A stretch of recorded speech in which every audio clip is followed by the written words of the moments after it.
You hear that?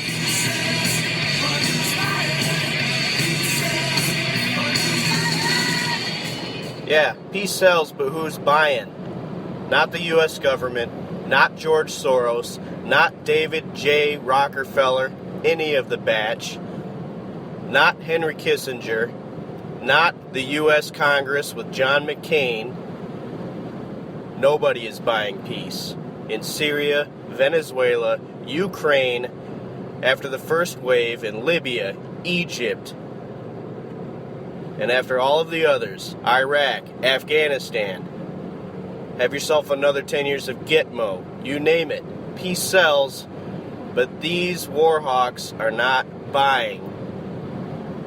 They do not represent us. They do not represent freedom, liberty, love, happiness, prosperity, and life. Many of your congressmen have 50 years, 20 years, 10 years experience, and they do not represent you. They represent themselves and the people that they want to bow to.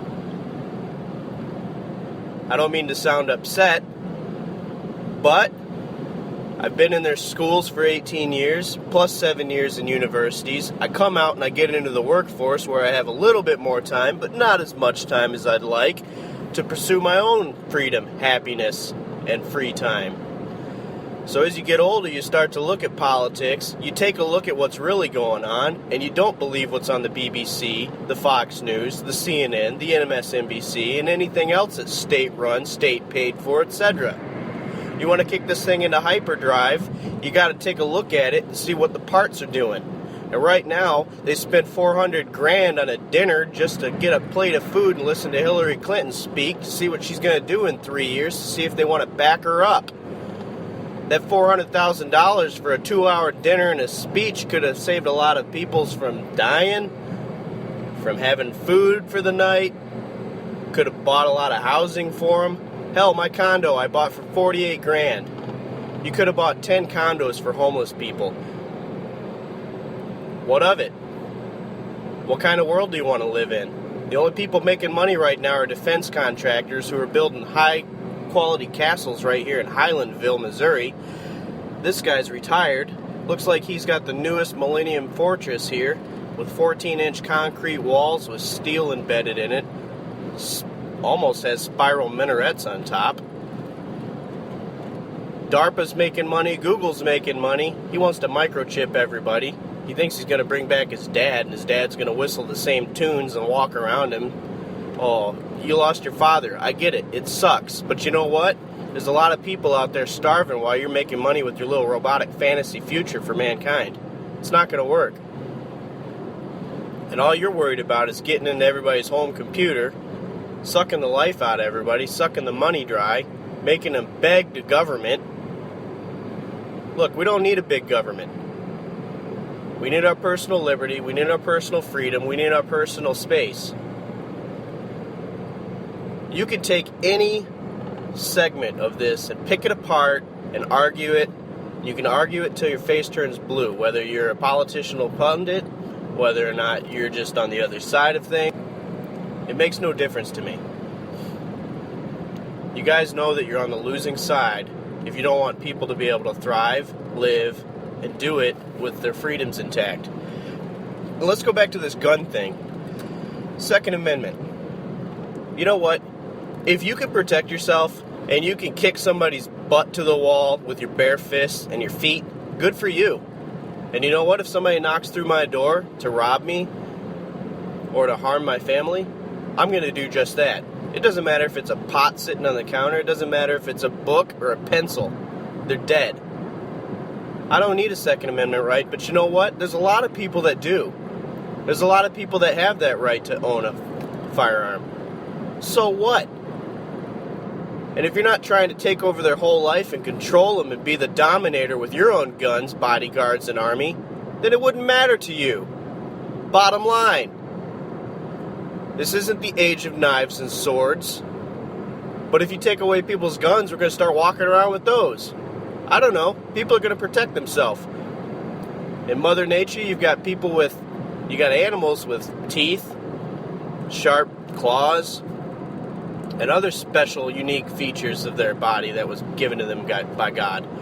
But us humans, we've got hands and fists. And obviously martial arts proves that anybody can kick someone's butt with just like a pound of pressure on their neck or whatever. Every country that's had their guns taken away has been dominated. Take a look at Africa. Africa doesn't even exist on the news for the most part. You know why? Because it's horrific what they've been doing the last 30, 40 years or longer. Middle East gets some foot play just so they can move their agenda forward. Unbeknownst to them, it's just like a convenient sandbox where they can test out every new military invention without harming everything around it, setting forests ablaze. Yeah. So like I said, like Megadeth said, peace sells, but who's buying? You guys still want to have kids? All the food in the grocery store that you walk by, 90% of it probably has GMO in it. Ripping out your intestines, ripping out your organs. Take a look at the pictures of the rats. They use rats for a reason. They're very similar to humans when it comes to testing. Do you see those humans? Just take the rat face off, put your kid's face on it. That's what you're doing to them. Let alone, your family tree is going to wither and die into a family wreath. The second and third generations, they don't produce kids. Do you want kids? Do you want this to be a lifeless planet? Aside from the super elite of like 6,000 people or whatever it is that stay behind the shadows? Really? Look, God said your descendants, Abraham, will number the grains of sand. And I think he said outnumber. We're not even close to that yet. It's not standing room only on the earth. There's no reason people can't grow their own vegetables, have their own energy source, not be dependent on anyone, and protect themselves. They don't have to be slaves working for $1 an hour to serve up some GMO, health-killing food to people. The azodicarbamide bread at Subway. The spoiled meat that might be diseased with Hot Pockets. This is like some kind of backwards day nightmare existence that corporation has created, government has implemented, and by law has kept it so. This is not the way things were meant to be. You got to be kidding me. So once again, peace sells, but who's buying? This is Eugene Roundtree III doing a podcast for High Voltage News on my way to Springfield, Missouri. Have a great day.